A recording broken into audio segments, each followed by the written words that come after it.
مرحبا. أول مرة بطلع لكم بفيديو حزين وبحكي كلام حزين، بس هذا الفيديو تنبيه لكل واحد بشوف هذا الشورتس.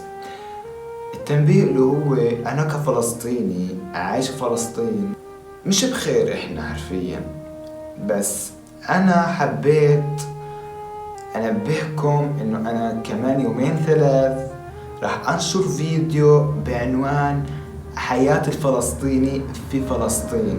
كثير بشوف الإحصائيات عندي في القناة معظمهم مش من فلسطين، من الدول العربية، بس الدول العربية بتعرف إنه فلسطين محتلة وحرب في غزة ومحتلة من 48، ما بتعرف شغلات إحنا بنعرفها كفلسطينيين عايشين في فلسطين.